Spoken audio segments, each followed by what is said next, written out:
somebody email my assistant who's running over here right now. No, I'll do it real quick.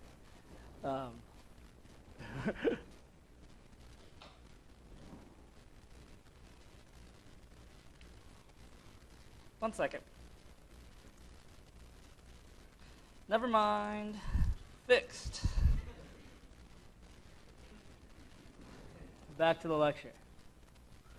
Okay. Not fixed. Okay, today's rough. Okay. That was rough. Okay. So you were, but I did want to challenge the fact that I don't believe there's any loop carry dependencies over the outermost loop. And if there is, that's a typo. Because do you agree? I agree that every iteration of the outermost loop can be run in parallel, but that was not the question I asked. The question I asked was, which iterations of the loop are parallelized by ISPC4U? Okay, so the answer is, in fact, none. And so can somebody help explain to me why, even though this program runs in parallel, the code that you are looking at will run entirely sequentially? Yes?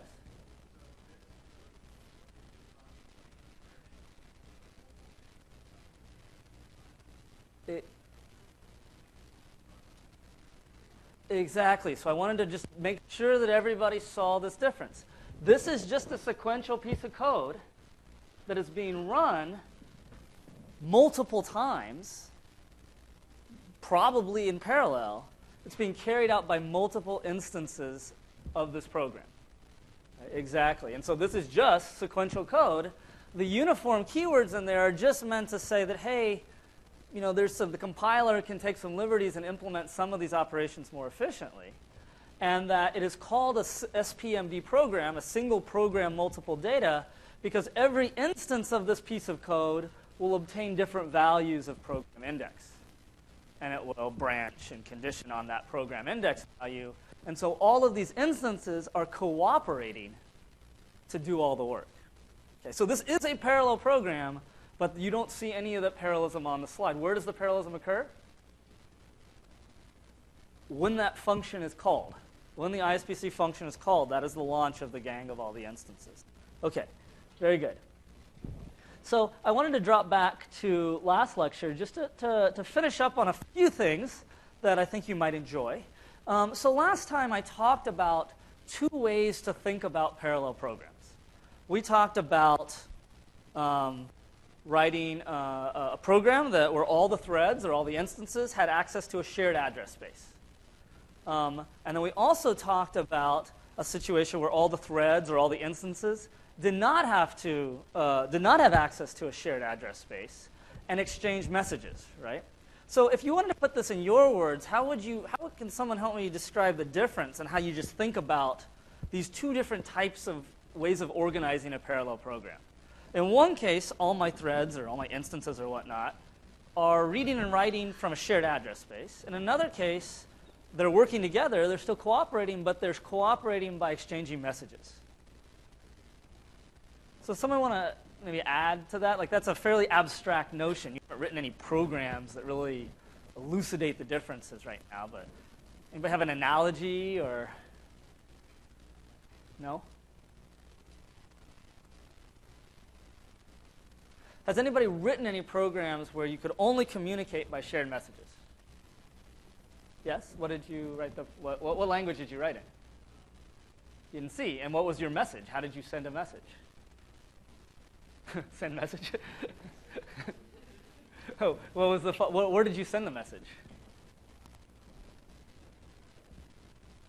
Okay, so you had like these channels or message channels between processes, like in some sense a Go program kind of works similarly. What about if you're not sending messages and all of these threads are trying to cooperate in the shared address space, sort of what can go wrong? What are things that can go wrong? Do you have to synchronize these threads?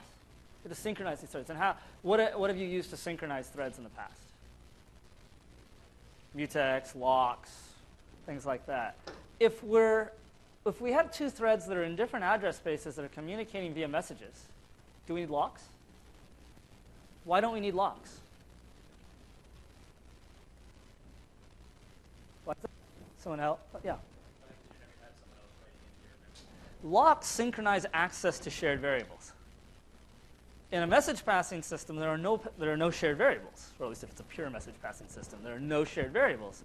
The only way we synchronize is we send each other messages. Like I might look at you and say, here's the value, you go. And then maybe later you'll send it back to me and say, here's the updated value, your turn now. But we'll never have to worry about whether or not, for example, we're going to write over each other's memory or anything like that. Okay. So here's a third way to just think about the organization of parallel programs. And many of the programs in Assignment 1 and Assignment 2 are perfectly fine thinking about it in this way. So in the shared address space, I kind of think about all of these different programming models as how much do they constrain what you can do. So in the shared address space, it's, man, everybody can do whatever the heck they want. And you need locks and synchronization to sort of sort things out. In the message passing model, the idea is like, well, I have my stuff, you have your stuff, and if we ever need to communicate, we'll exchange messages.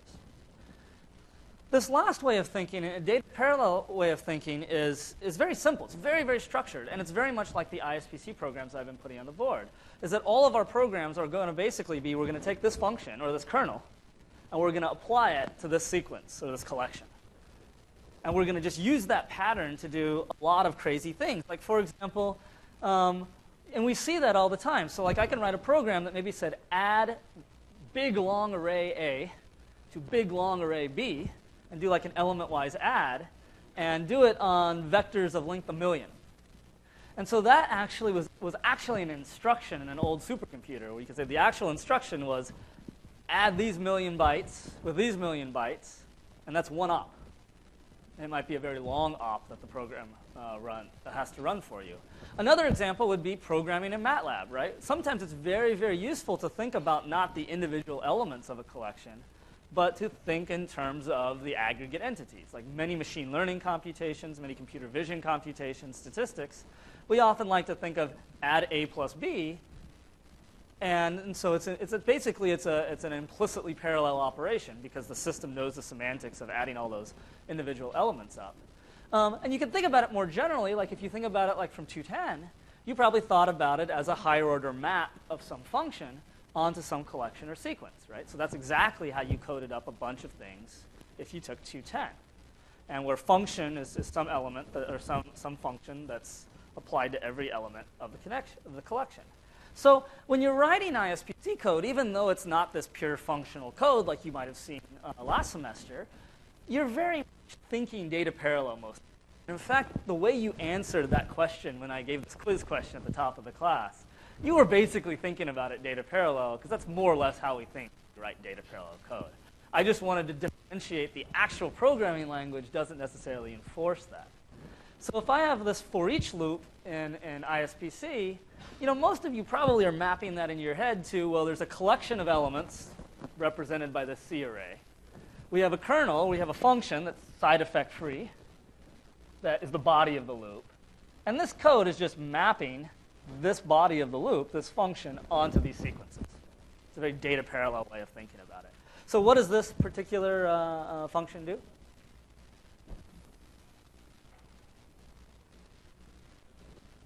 Absolute value, right? So it's just computing the absolute value of every input element that comes in, right?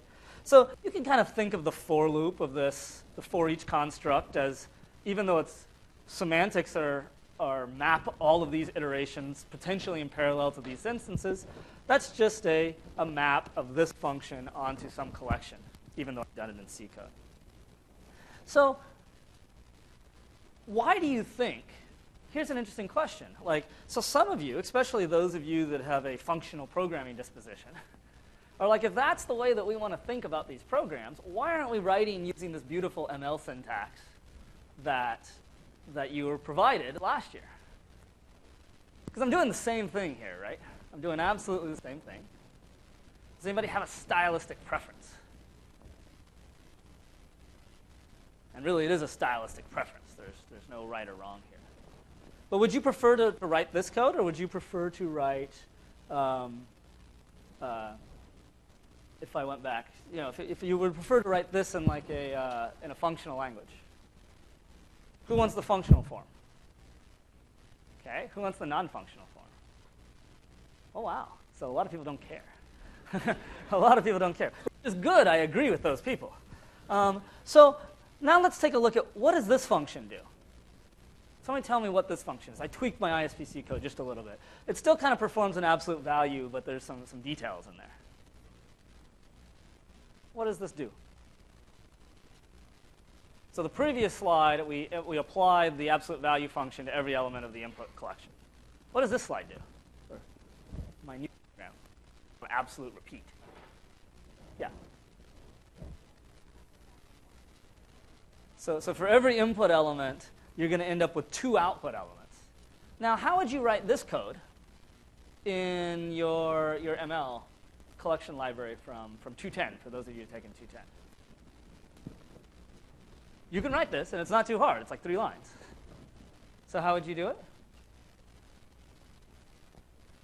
Yeah.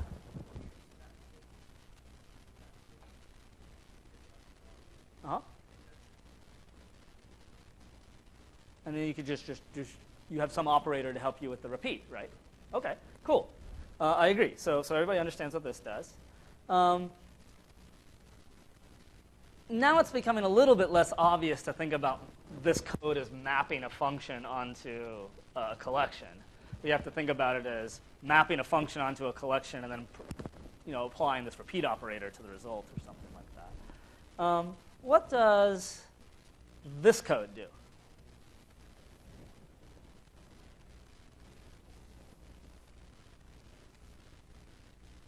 So if we're working on not the first element of the sequence, we do something. Otherwise, we do something else.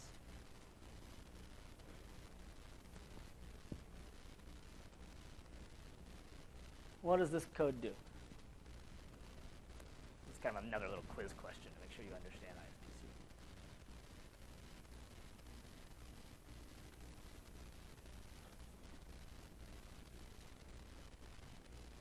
Is it correct?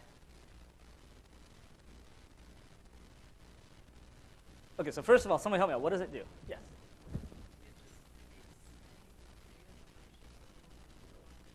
And shifts it back. Yeah, so that's what I was attempting to do. Now there's a problem here. What is my problem? Far end. Yes.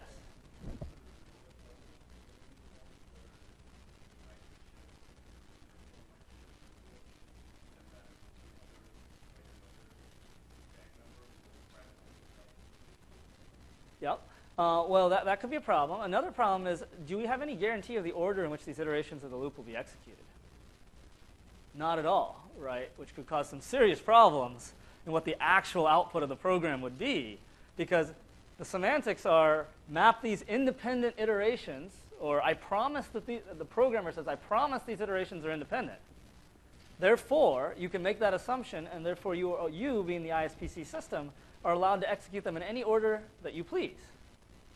And that may not work out so well in a program like this. In fact, very, very non-deterministic. So I could change this code. So this program that I just wrote, you were not going to be allowed to write that program in ML last year because of the pure nature of that code. So one might argue, well, this is very unsafe. I can now do whatever I want. And I might make some mistakes like I just made here. And so that's why you'll see other versions of stream or data parallel programming language, like what you saw in 210, take a much more pure functional syntax. Here I made up a slightly different C-style syntax, which was used by a system from a few years ago. But instead of, note that there's a notion of a stream or a collection or a sequence, and there's a notion of a side effect-free function. And we can call that function on that sequence and apply the function to a stream. And if you write the code this way, there's some really interesting things that a compiler can do for you. Like, for example, if you take this program that I have here, well, structurally, there's a sequence, there's a side effect-free function, there's an output sequence, there's another side effect-free function. And you can think about implementing it exactly that way. Let's process 1 million elements, create a 1 million element temporary buffer, process those 1 million elements, and create another 1 million element temporary buffer. But it's perfectly fine for a smart compiler to turn that program into this program. which executes things in a completely different order, right? We're going to execute foo on the first element of input, then bar on the result, and then store the result in the output array. And the temp never even needs to be allocated. So why do you think that this might be a better program than sort of the naive translation of let's take 1,000,000 elements, run foo, produce a new sequence, then run bar and produce a new sequence? Why do you think this might be faster? Yeah.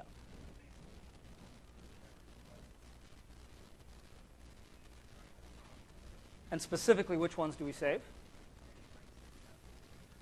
Any writes to temp. And why might it be valuable to remove writes to temp or reads from temp later from bar? Yeah. It might be too big to fit in cache, yes, and I just defined it to be way too big to be in cache because I said it was millions of elements. And why do we know that this is really annoying. I'm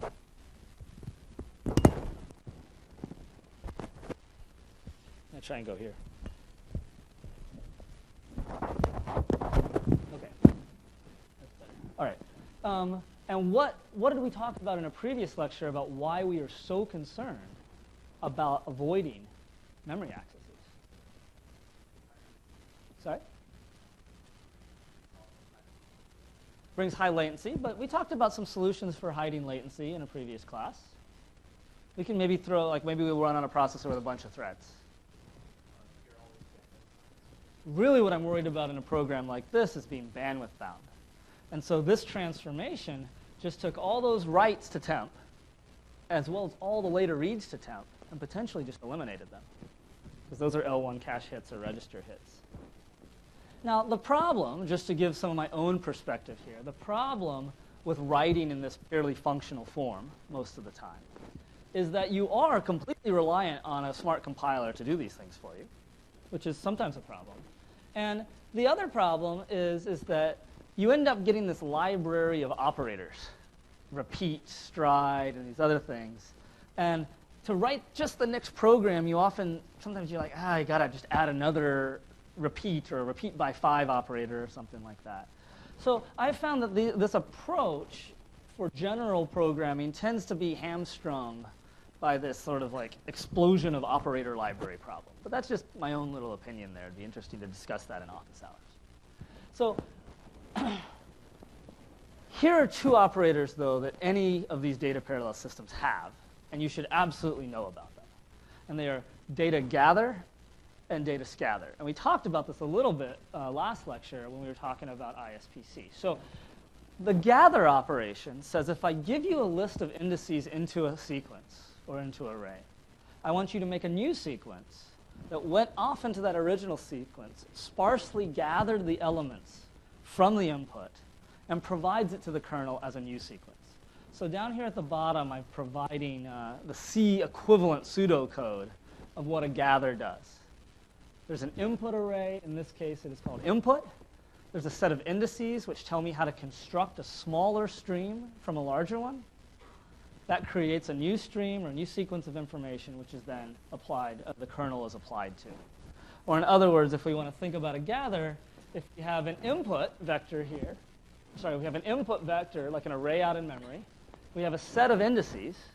A gather operation, if it's a gather instruction, it would be a vector operation that goes out and grabs all of those elements from that big array and puts them together into a single vector, like an 8-element vector here, which you can then use for SIMD processing.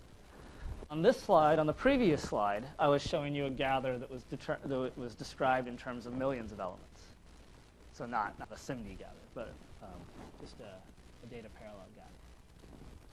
So this is a pretty expensive operation because really it's not just one memory operation. Like if we're talking about AVX, it's like 8 different memory operations, and those 8 different memory operations all may trigger different cache misses.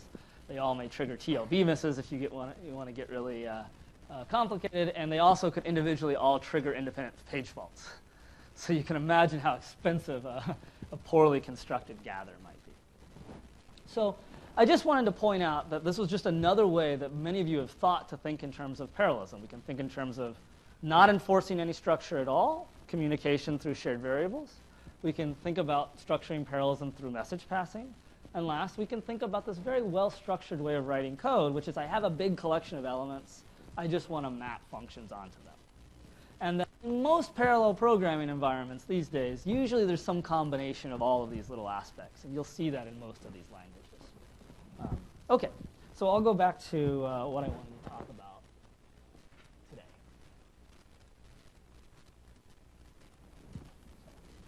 OK, so what lecture is this in class? It's like 4, right? And we haven't really written a parallel program yet. We used some people. We exploited some students to write a parallel program. Some of you might have written a parallel program by this point on assignment 1. But today I really want to start talking about writing parallel programs. And I want to keep in mind that when we're writing these parallel programs, our goal was presumably to obtain some speed up. And we defined speed up of saying if I gave you P processors, well, the time your program takes on P processors divided by the time it takes, or sorry, the time it takes on one processor divided by the time it takes on P processors would in fact be your speed up. And the way that almost every parallel program, you kind of go about it, and in fact, your assignment 1, program 1, this is how you kind of had to think a little bit, right? So you had a program in front of you, and so then you started thinking, where are the dependencies? What are the independent pieces of the program? For example, what parts of an image could be computed in parallel? For example, all the pixels could be computed in parallel. And so you made some decision about how to break up this problem into a bunch of independent pieces of work, which I'm just going to call tasks for here. And I don't want you to confuse that with ISPC tasks. I'm using the notion of just colloquial a task. And then then we have to, OK, so we have all this stuff to do. We need to start assigning work to workers. We have these tasks, and we need to figure out who is supposed to do them. So that would be like taking work, iterations of a for loop, and assigning them to threads. And if we have these threads all working at the same time, we might need to orchestrate or to handle the communication, say you need to go, hold up, wait a minute, and so on and so on. And that's the last part of the puzzle. So we're about to work through a little example where we parallelize a program. And I want you throughout this example to be thinking about, OK, when am I breaking the problem up into pieces? When am I thinking about how to assign work to the various workers? And when am I trying to synchronize those workers so that we get the right output? OK, so let's talk a little bit about that first step, decomposition, where we're breaking a problem up into a bunch of small problems.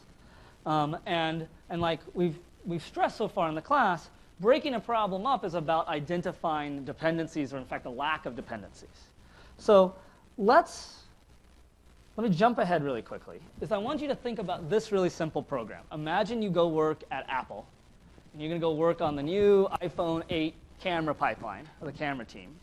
And so you can imagine that you might have to write some program where, let's just say we're going to double the brightness of all the pixels, and we want to compute the average brightness of all the pixels, because that's actually a common operation. Like often auto exposure is actually brightening the pixels, and to know how much to brighten or to expose, you need to take like an average, or you need to compute a histogram over brightness. So this is actually kind of representative of what a lot of camera processing does.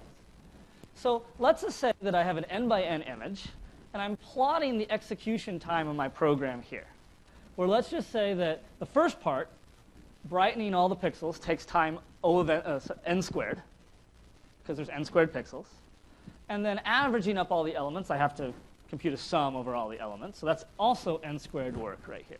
So my sequential program takes about 2 n squared time. And since I don't have any parallelism at all in my sequential implementation, I've sort of set the amount of parallelism here to 1. Make sense? OK, so that figure we're going to go with. And now I want to take a step back. I want you to start thinking about the challenges is if some of your program cannot be parallelized. So imagine that some fraction of your program, S, so let's say S is 0.1, 10% of your program, cannot be parallelized.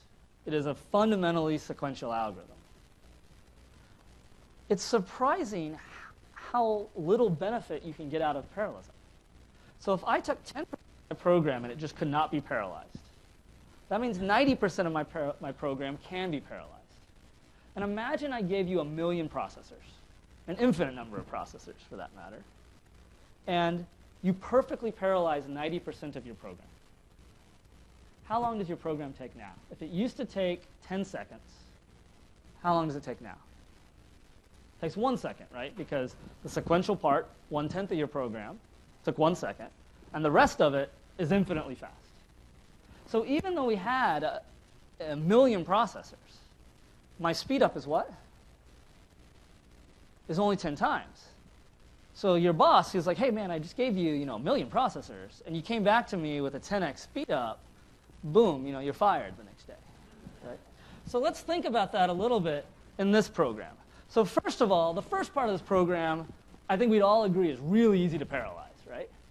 And we can parallelize the first part of this program across all of the pixels. No problem at all. And let's say I go ahead and do that. And let's say I have P processors. So if my old diagram looked like this, on the y-axis it was 1. My new diagram takes the first part of the program, parallelizes it onto P processors, and therefore it now takes n squared over P time. We're assuming a perfect speed up in this part of the program. Okay? So what is the actual speed up that I've achieved here? My perfect speed up is P. If you give me P processors, my boss at Apple should expect me to come back, and it should be P times faster. So first of all, reading it right off the graph, how much faster is my program? Roughly. How much faster is it? About twice as fast, right? Because I basically, in some sense, I shrunk the first half of the program all the way back down to 0. Okay? And that's basically how it works. So let me compute the speed up for you. So it's the time with one processor in the numerator, 2n squared. The time in the denominator is the time with my new parallel program. So the second half is unchanged.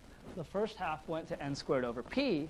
And in the limit, as p got really big, that goes to about 2, right? So how can I do better? I have a program. You know what it does. I perform a computation on every pixel, and then I average all the pixels. Can I do better? How can I do better? Can someone give me a better algorithm? I want to do better than 2x speed up. Yes? OK, and can I do that? I mean, my current algorithm is for I equals 0 to n, add up all the numbers. It's completely sequential. OK, so how would you do it? How would you do this? Well, I have p. OK.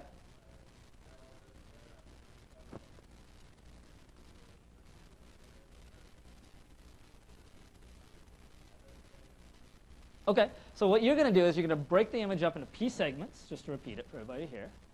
We're going to run a sequential sum on each of those. Why didn't we parallelize that? How would that help me? OK, fair enough. Yeah, OK, so you invented some new parallelism. Yes, but I just wanted to point out that once we've broken the image up into p pieces, it makes no sense not to use the sequential algorithm running on every one of those processors, right? Then we end up with what? P partial sums. And then given your algorithm, we have to combine the partial sums. So you decided to have some tree reduction, some logarithmic reduction for the partial sums. If I'm running on a 4-core processor, I'm perfectly fine adding up those 4 numbers on 1 core, so I don't need to do anything fancy. So I took the simple route because I'm lazy, and I did exactly what you did, and I'm assuming that the final P additions are essentially on one machine, are done sequentially. So I have n squared over p plus n squared over p plus p work. And in the limit, I'm going to get very, very close to a speed up now of p as p gets much, much larger than n. Correct? OK. So in this case, we were able to find a lot of parallelism. And the only thing that hurt us from getting a perfect speed up is this right here. This thing that's with p. And you even gave me a better algorithm to make it log p if I wanted to. This doesn't seem like that big of a deal. But it actually can be a very, very big deal. So what I'm showing you here on this graph is what the maximum speed up could be if different portions of your program are inherently sequential. So every line is a different program. So this is a program that's, from my example earlier, 10% sequential. This is a program that only has 1% of the work in it as actually being sequential. So if we wanted to talk about in terms of work or span, we're talking about the span of the program in some sense here, going back to 210. And what do you notice in this graph? So this graph, the x-axis is the number of processors, and the y-axis is the maximum speed up. So I have a pretty nice little machine here, right? I have a 64-core box. I just paid, probably around about $8,000 for a 64-core box these days. So what's striking to you?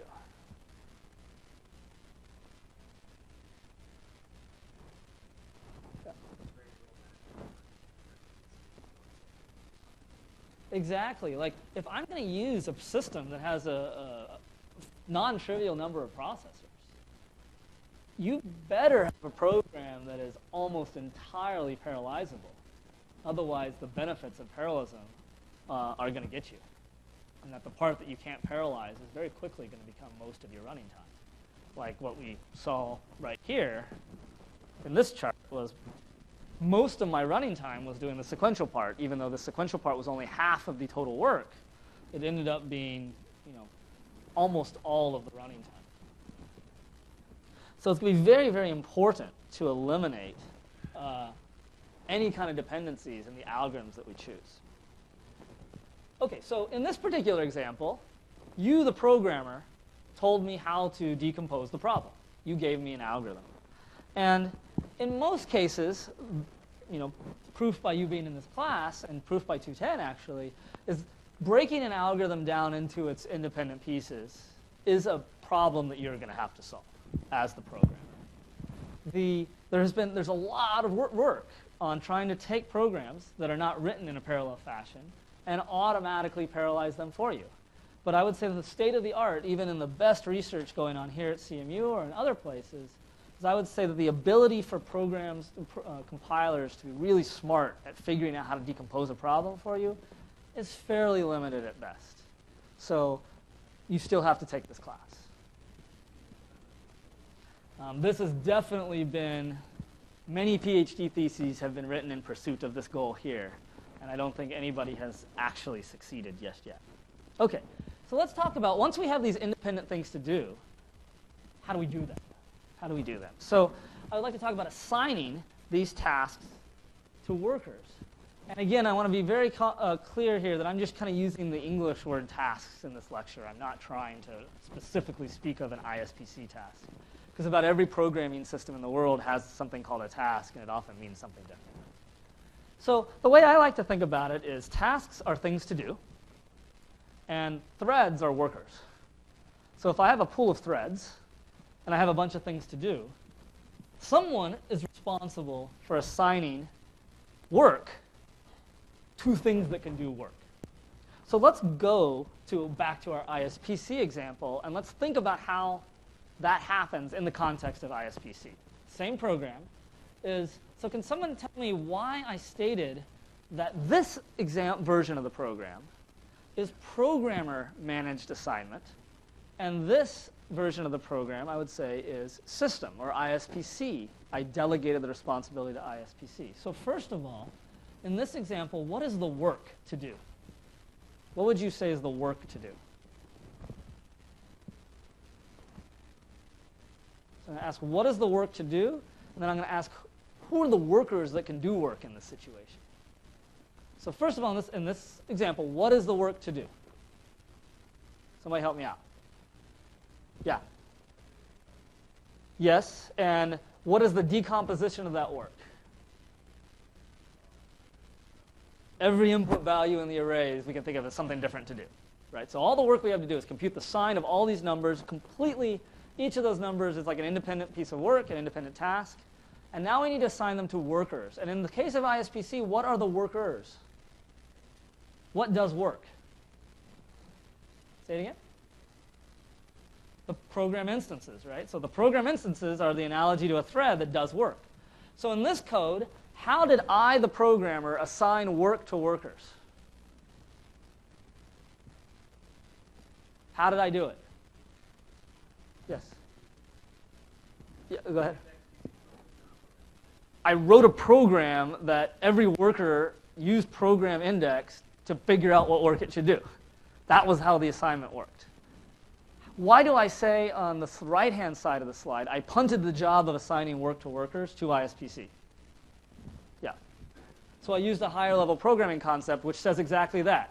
Here is a bunch of work. I am punting it to you for you to assign to the workers. That is what parallel for each means. Exactly. What about this example? Again, the same SignX code. It's my pthread version. The work is the same, a bunch of iterations of the loop. What are the workers now? My two pthreads, right? Did I get it right? There's two threads. Yes, there's two threads here, the original thread and the thread I created. How did I assign work to workers? Was it the system made the decision, or was it me as the programmer? How did I do it? I did it basically by the arguments I passed to the other thread, right, and how I wrote the code. But yes, I just split the array in half. Here's an interesting question that may come up in your homework. When I create ISPC tasks, and now I'm actually using the proper noun ISPC tasks, we can think about all of those tasks as tasks, hence the name, right, as an independent piece of work to do. So I can put in little angle brackets, I can put, I want to create 100 tasks. I can put, I want to create 1,000,000 tasks. How do you think that work? Well, what is a worker in this case? And how does ISPC handle the mapping of this work to the workers? How would you implement it if you had to implement that abstraction? So let's say that we have 4 pthreads that are going to be my workers. And I have 100 tasks, which are my work. Or maybe you don't even assume I have 4 pthreads for that matter. Let me just give you the pthreads API. You can do whatever the heck you want. Spawn a pthread. So how would you implement running 100 tasks on a machine, let's say with 4 cores? Yeah.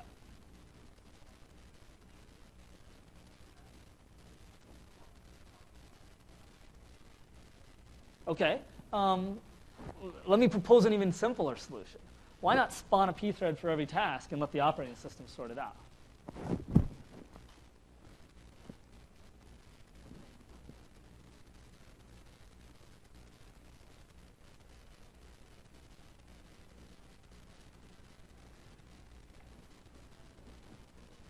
Okay, so let's talk about that, and conveniently I did it. Okay, so here's a program, void main. I'm going to run 3 experiments. Experiment 1 I'm not going to tell you about, but I want to talk first of all about run test 1 and run test 2. So run test 1 is up here, and let's just say it takes this many tasks, num tasks, and it says for I equals 0 to num task, create a pthread to do the thing, and then join on it. So I'm launching a thread per task. And the thing that I'm doing is the world's simplest task, right here. Return null. So the task does nothing. So this is basically a test of how fast can I spawn pthreads, basically. And then run test 2, is a little bit different. Is if you look at this, I create, right here, run test 2. I create num worker threads, which I believe, I forgot. Yeah, I made 8 on this quad-core CPU. Why did I make 8 worker threads on this quad-core CPU? Because it's hyper-threaded, so I decided to fill all of the execution context on my machine. So I create those 8 threads, and let's go look at what the thread does. So this thread, here's the work done by a thread. So the thread takes as input a struct shared by all the threads, which has the read-only integer num tasks, and then an atomic counter for next task.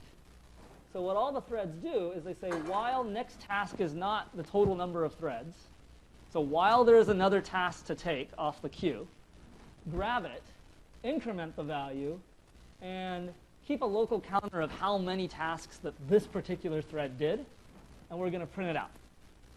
Okay, so the 2 experiments make sense. So in one of them, I did exactly what you suggested. I created a pool of 8 threads. All of those threads are just taking the next piece of work in the work queue and doing their thing. In the other example, I'm spawning a thread per task. Now, there's one non-apples to apples comparison here, is that I'm creating and joining. So actually, I never have 8 live threads in the first example. So I want to full disclosure that there's a small difference. So you could imagine that if creating a p-thread was as fast as updating, grabbing the next item from the list, maybe there's a factor of 8 difference. Okay, so let's go actually run the code. Let's figure out what that actual difference is. Okay, so I'm going to run this thing. And it's going to take about 15 seconds because I decided to do a lot of tasks. About 1 million of these tasks. So basically, I'm spawning 1 million p-threads. But I'm spawning 1 million p-threads and actually then just taking them down. So I'm actually not oversubscribing the machine at all here. OK, so let's go take a look at this. So look at test 1 results. Can everybody see? Is it OK? I think I can make it a little bigger. There we go. OK, so test 1 results. It took 18 seconds to spawn 1 million p-threads, which is a throughput of about 100,000, 0.1 million task launches per second on this machine. And then this is the results from the part 2, right? So part 2, I was able to get 24 million. So it took, this one took 17 seconds. This one took 0.04 seconds. And that's 24 million task. The throughput of tasks per second is now 24 million, up from 0.1. 0.1 million? Yeah, 0.1 million. So even though I said, OK, I was being a little bit unfair here, so maybe it could be off by a factor of an 8 if a pthread launch was the same cost as grabbing something out of a list. Well, the difference between task 2 and task 1 is about 400x, or over 400x. So you can see how a system that's designed to fill a machine up with a lot of parallelism, but do so with some overhead, very well cannot be a good idea. I only have 4 cores on this machine. And I took a 400x hit for spawning a pthread for every task. Not good. Now, does anybody have a sense of what my test 0 might be? Yeah, I didn't spawn anything. I actually just counted from 1 to 1 million on 1 core. Notice that it's still, 2 times faster to count from 1 to 1 million on 1 core than it is to count on using all 4 of my cores. So I created this example to show off, be careful about the overheads of launching parallelism. And just at the same time, I said, be careful about parallelism at all. Is that synchronizing between these cores, because they're sharing this counting, like we saw on day 1, well, if it costs you 800x between 0 and 2, and then there's another 400x between 2 and 1, you're off by a couple 100,000 x. But you had a parallel program. You're not going to get a lot of credit in class for that kind of parallelism. OK, and every year we see a lot of projects, a lot of students say, look, I got this speed up. And I say, but it's 10 times slower than the sequential C code. And yes, this is not one of those cases where speed up matters and nothing else matters. OK. So the last thing that we probably won't talk too much about today is, of course, not in any of these programs, but in more complicated parallel programs, we're going to have to synchronize. And actually, in my program I just showed you, did you notice how I synchronized between the threads when I was pulling the next item off the work queue? Did anybody notice? Did you see what I did? I actually used a C++ atomic, which will conveniently for me insert the appropriate synchronization between those threads, so that is an atomic add. You had a question?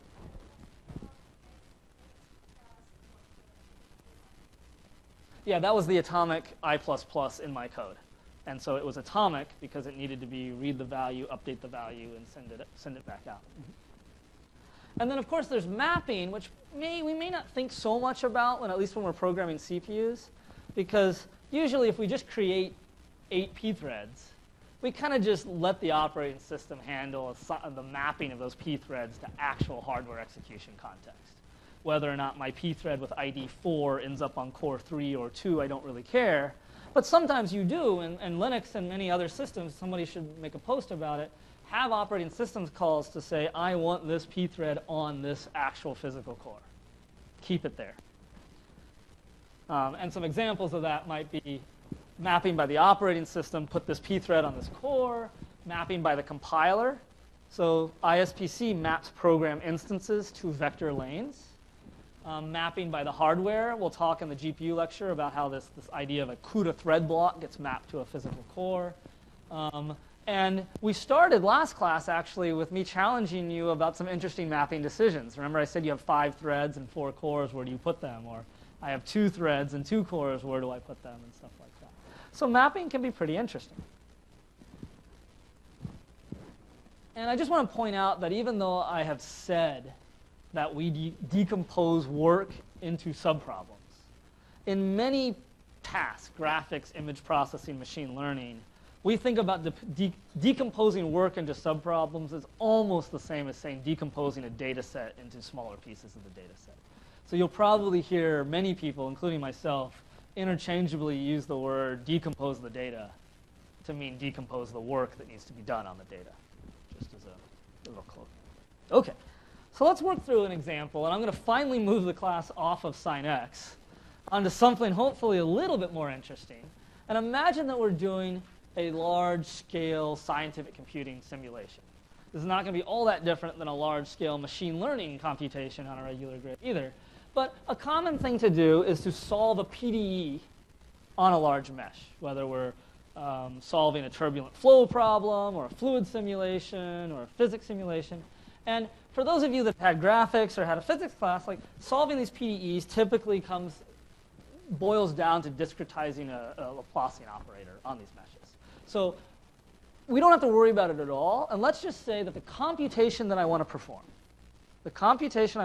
which is the innermost loop of a common solver in these systems, called a Gauss-Seidel solver, is exactly this. We're going to iterate until convergence of Aij, some element in this 2D array, is going to be basically the average of its neighbors. And we're going to iterate this computation until the average stops changing very much. So let me give you some pseudocode really quickly. So here's some pseudocode. And it's my procedure is called solve. And it says, while we are not done, while we have not converged, we're going to loop over all of the elements in the grid, update Aij based on the neighbors. While we're doing that, we'll just keep a track of overall how much every element has changed. And if, on average, things have changed too much, we will iterate again until we stop. So you can think about this as kind of like diffusing heat out over a grid, or you can think about this as blurring an image. After a while, the gradients or the rate of change will slow down. That's when we'll stop. OK, so the first step, now we're going to start parallelizing this program. And the first step of parallelizing this program obviously needs to be, let's go find where there's independent work to do. So my first question to you is, if I plop this piece of C pseudocode down on you, and now you don't work at Apple, you work at, I don't know, you work at NASA, and I said, hey, I need this program to be parallelized. Where are the dependencies? First question in any parallel program. Where are the dependencies? So do you look at me and go, uh-oh? Or do you look at me and go, yeah, no problem. I'm going to get a raise this year. Yeah.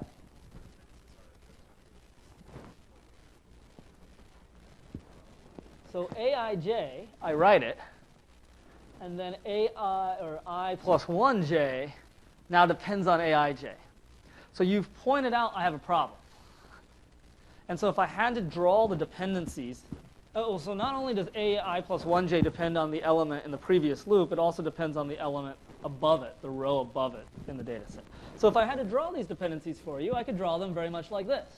Every row depends on every element to the left, and every column depends on the previous, or every row depends on the previous row, and an element in a column depends on the previous column. OK, so I've given you this problem. You've identified the dependencies. How are you going to parallelize it? Yeah.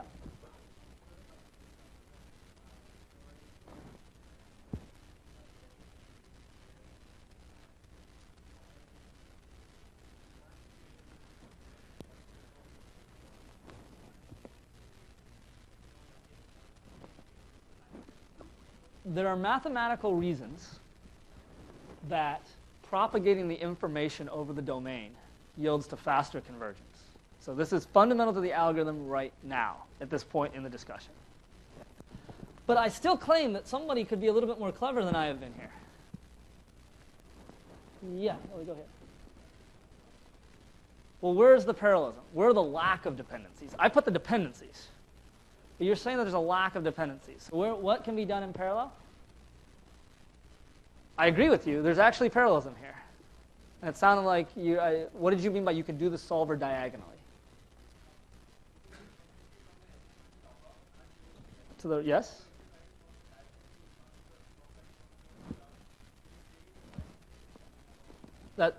That's right. I can actually move in these diagonals, right? I can move in this direction. So just to point that out, there is independent work here. Every one of these diagonals can be evaluated in parallel without violating any of these dependencies. So I could think about this as, okay, I'm going to partition the grid cells into these tasks, and every task is going to be like a blue line. And then I could do all of the elements in the blue line in parallel. And then I'll stop, and then I'll do all the elements of the next blue line in parallel. So it's pretty cool, right? But I'm not feeling very good about this at this point. And so hopefully you're not feeling very good about this at this point. And I'm wondering what is concerning other people. What are some challenges in trying to get a lot of parallelism out of this solution? And imagine that this is some big NASA simulation of the next spaceship, and we want to run it on a supercomputer with like thousands of processors. Yeah. Okay, so we have this challenge of remember, we're not running all the blue lines in parallel. These are not independent. What is independent are all the dots in a single blue line. So they're all different amounts. So what does that mean in terms of the amount of parallelism that's available throughout the computation? Yes.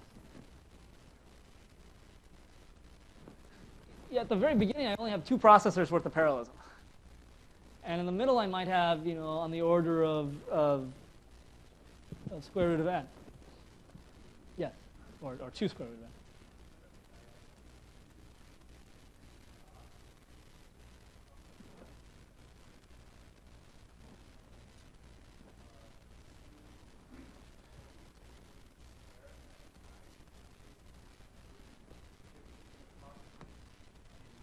And by 9, you say like this? Yeah. So the problem with that is that if I update this guy, the sequential algorithm would have propagated information all through these cells to get there.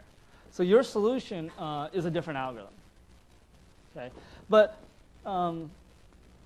so the thing I want to point out is there's parallelism here, but it's a really hard parallelism to make use out of. So first of all, large parts of our program do not have a lot of parallelism.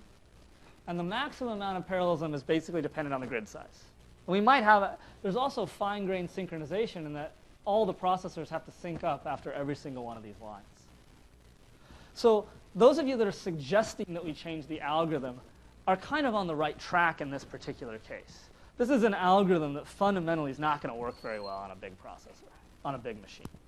And so what you would kind of do is you would go off and you'd say, well, wait a minute, I know the sequential algorithm said information had to propagate in row major order. But maybe since we're trying to do a solve, we're trying to do an iterative algorithm that's going to need to just converge to the right solution. Maybe we could change the order of how all that information propagates so that it can be more parallel friendly. And that's exactly what a lot of algorithms folks have done. They've invented other algorithms that are far more parallelizable. I'm going to give you one example that uses red-black coloring. So this is information where a compiler would not have figured this out, right? Here, the programmer went back to the scientist and said, hey, could I maybe ignore these dependencies a little bit? Is it still OK mathematically? And the scientist might say, you know what? Yeah, actually it is. Let's go ahead and try that. So the algorithm that we're going to go with here for the rest of the lecture is we're going to basically partition this 2D array into a checkerboard. So there's going to be red cells and black cells. And we're going to do basically what you were alluding to and what you were alluding to. Is we're going to say that the update of any one cell is just the average of its neighbors. And we're going to update all of the red cells in one iteration.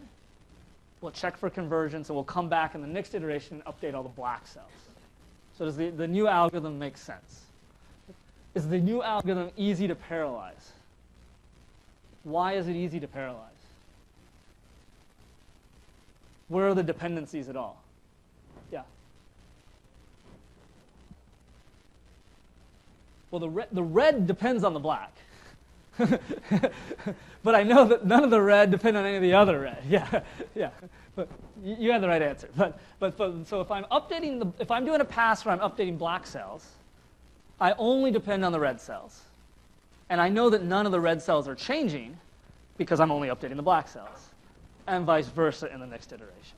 So I've now made basically a trivial parallel program. Yeah.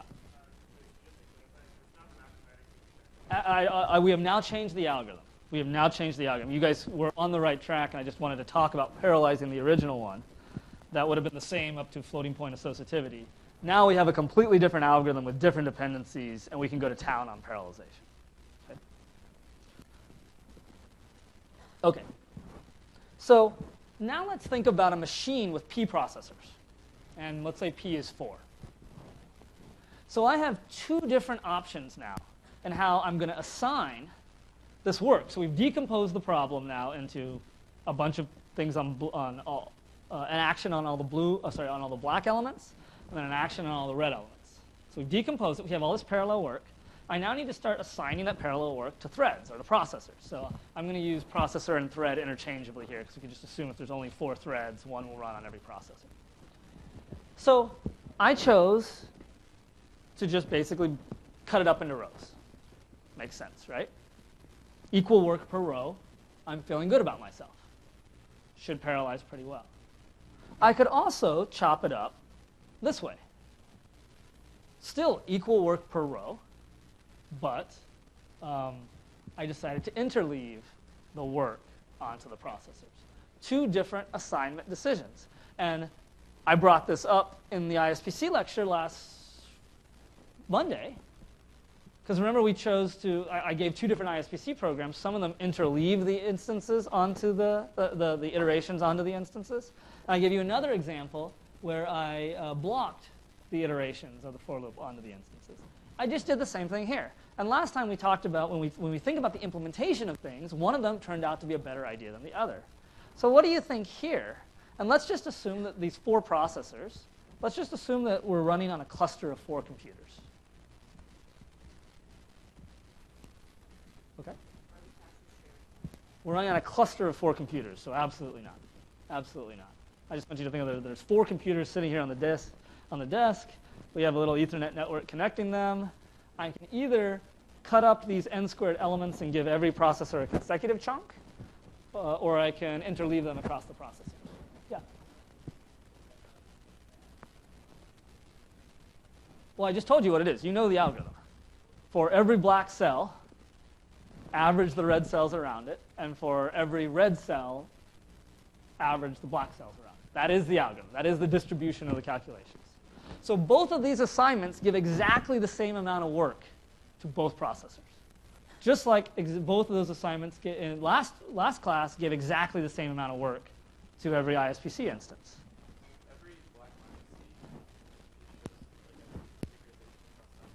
Okay. Uh-huh.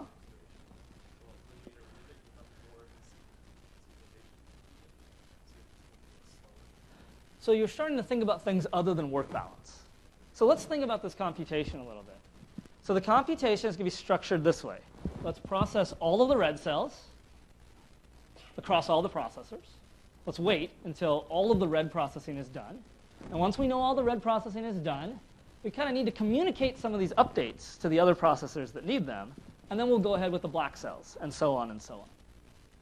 So when you think about the work that needs to happen, you really quickly realize that the blocked assignment doesn't need to communicate nearly as much information as the interleaved assignment. So it's kind of interesting. Last Monday, we concluded that interleaved was better in the SIMD processing scenario. Here, I gave you a different machine topology, and the answer is obviously much better in the block scenario. Because in the interleaved scenario, every processor has to communicate all of its elements with the 2 neighboring processors. Whereas in the block scenario, some of these elements, like this red element was computed on P4, well, this red element is needed to compute these black elements, and no communication is necessary.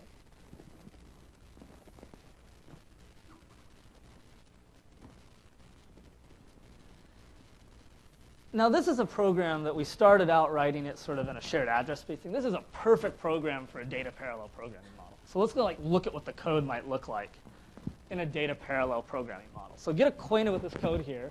It's basically everything I just showed you, except I changed the for loop to a for all loop.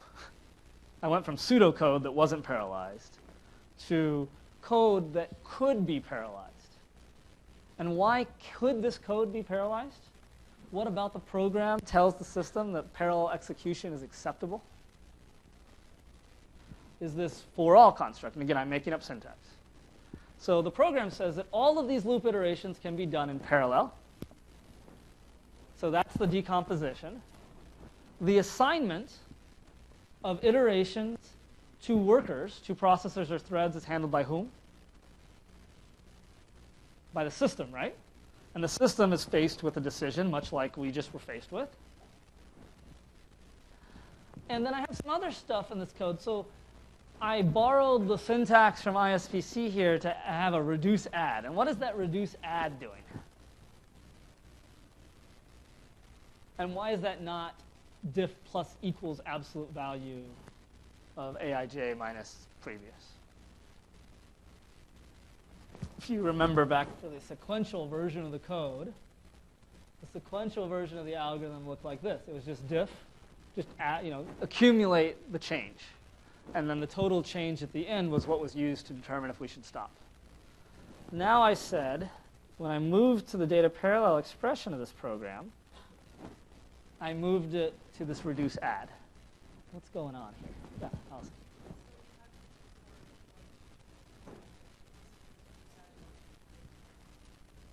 Mm-hmm. That's right. So this is just saying, like, look, you can kind of be thinking about if this is in the middle of a parallel for all loop. Well, what you've said is that all of the iterations can be carried out in any order and in parallel because they're completely independent. But in fact, they're not actually completely independent here because they're all accumulating into this shared diff value. So that's why we did some special stuff using whatever syntax I had available to indicate to the processor that this is an update of a shared value that needs to be protected appropriately. So the implementation of that reduce add might be a lock or something like that. So the nice thing about the data parallel expression of this program is that it just more or less looks exactly like the sequential version of the program with a few annotations here to say this is independent and this is potentially shared if you decide to make these loop bodies parallel. To try and write this out in a shared address space, it's going to get a little trickier. So let's take a look at what that might look like. So now imagine that all these processors are not different processors on a cluster with different machines, but all these processors are just threads in a multi-core box. It's just a program sharing a bunch of memory. So I want you to get kind of acquainted with this code, which is starting to look a little bit uglier. And I highlighted the global variables that are shared amongst all of the threads up there in gray. It's still roughly the same loop, but what do you notice about it? Like, notice that there's no for loop for I equals 0 to n. There's a for loop from my min to my max.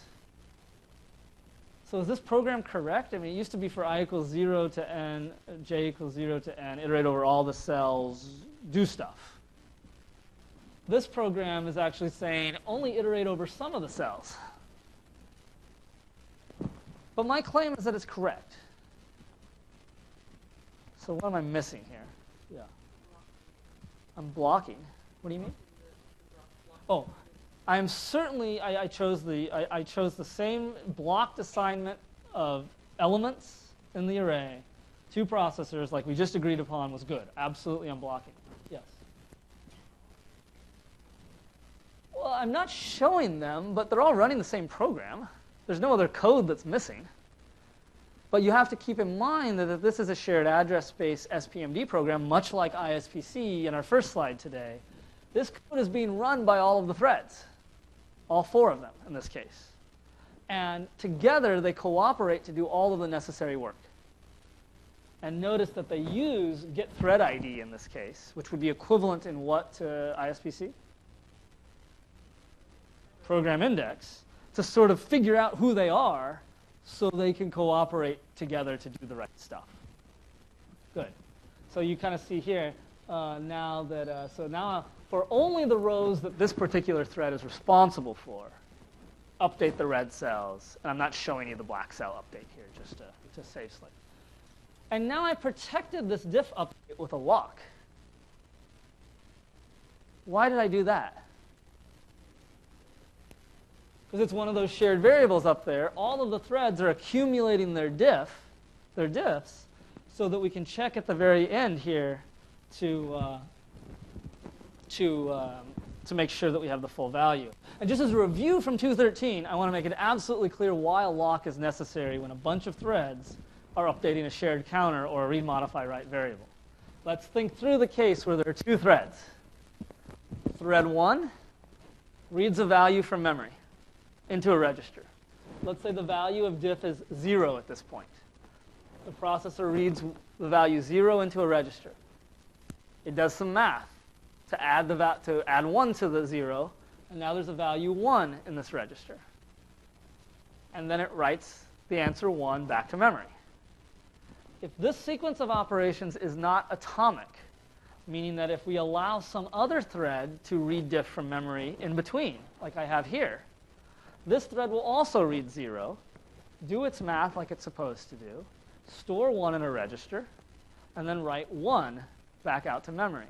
So even though the counter we would expect to be 2 here, the counter has ended up being 1. So if we did not protect the shared variable in this example, would we be more likely to terminate early or terminate late? Late? Because we're likely to get a value that's lower than it should be, right? Which could cause premature termination of this loop, and it might terminate before it is converged. So the failure mode of a race condition in this application is a termination too early in the process. OK, good. So here's a question. This is now correct. I protected this with a lock.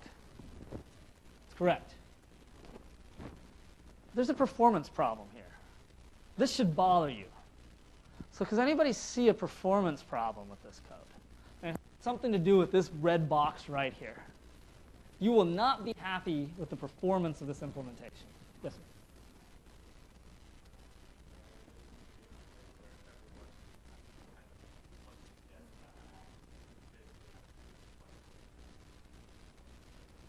So everybody should be thinking here, good, that all of this code up here can run in parallel. Absolutely all of it can run in parallel. Why can't this code run in parallel across the processors?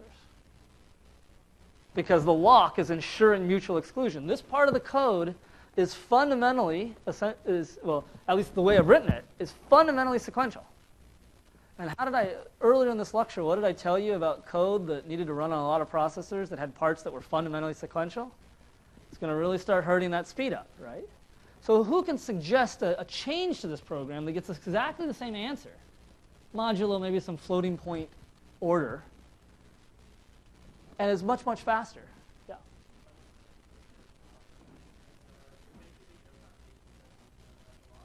OK, so what would you want to do? I didn't hear, sorry. OK, I can get rid of the locks. What sequentially on a single core? This. I agree that that's correct, but I believe you lost most of my speed up, right? Yes. Well, I don't effectively have it anyway, because there's a lot of, oh, I see what you're saying. So you're saying that there's still all this work that can go on in parallel. It's 5 adds. I agree. So what you're saying is that if this, let's just say it's 5 adds. And let's just say this is 1 add. And let's just say the actual cost of getting the lock is free. 1/6 of the program is sequential, which means that we're in trouble big time on a big machine. So you're just saying give up. And you're saying, remember that code that I just showed everybody running just a second ago? This is one of those situations. Let's just bail and go get a job at Google. OK, so yeah.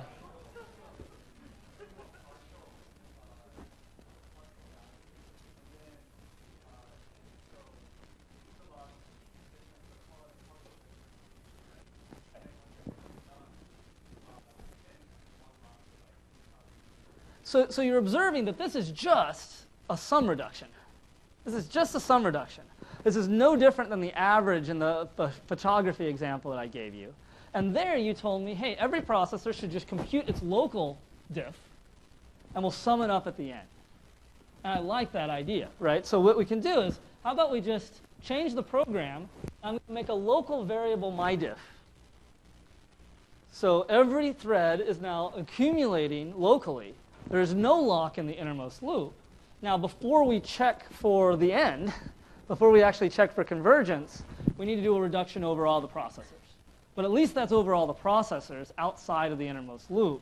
It's not over all the iterations of this probably gazillion element fluid simulation.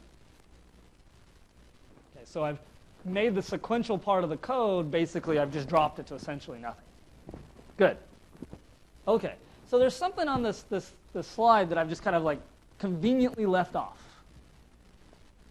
Like, what's this barrier stuff going on here?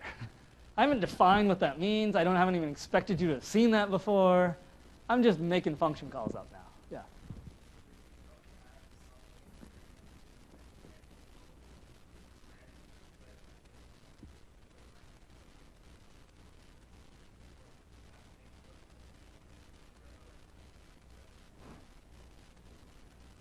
Exactly. We need to respect these dependencies in some sense. So everybody's been kind of thinking about this code the right way. You've probably been thinking about it as we compute all the red cells, and then we wait for all the processors to get done with that. And that's kind of what that barrier is. We're going to all wait for everybody to get done with what they're supposed to do. And then we're going to proceed computing the black cells, and then we'll barrier, and so on and on. So I said there's going to be a phase, every single red, black, red, black. But there's actually 3 freaking barriers here, right? Why is there not 1 barrier per loop? There's 3 barriers here. And I'll claim that these all have some function. So like, what do all these barriers do? Let's get this together before I pose your homework assignment, which is you can actually do this with 1 barrier. But here's some code that works. So why not, what does this barrier do? This is the easiest one to think about. Why is this barrier here in the code? So this barrier says barrier until num processors get here, which in this case, all the processors get here. So why do I have a barrier here after I have the local thread has accumulated its contribution to the global diff? What could go wrong if I remove this barrier? Yes? So I could undercount the diff, and specifically in terms of threads and actions, like what would happen here if there wasn't a barrier? Like that's the, so a thread may contribute to the diff and then may check the total diff before all of the threads have had the opportunity to contribute their particular contribution to this. And the result is that one of the threads, well, first of all the threads are now checking different diffs, and some of them may just flat out terminate before others, and this is going to be hard to debug. So what's the reason for this barrier? Yeah?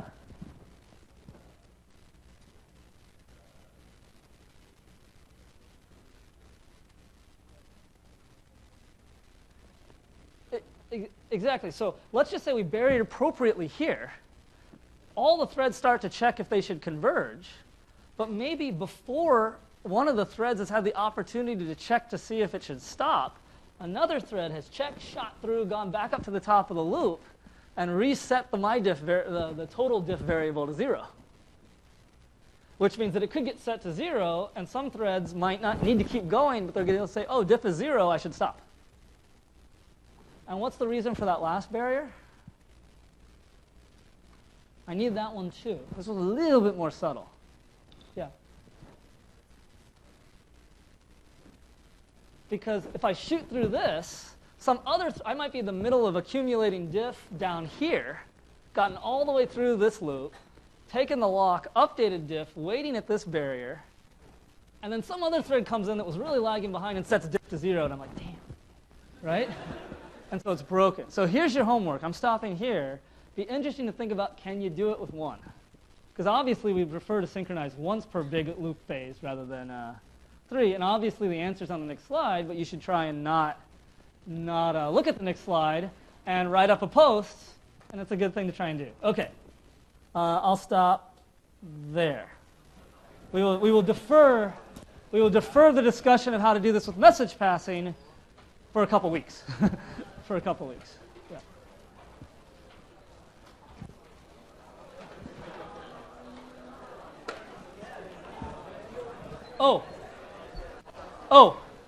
Keep in mind, tonight we are into week 2, which means tonight I release the first exercise due on Friday morning at 10. They are graded for you. You get full feedback as if they were an exam question. Pass, fail goes in the grade book. Okay? They're supposed to be done on your own, not talking to anybody else like they're an exam. Basically, it's exam prep now rather than later.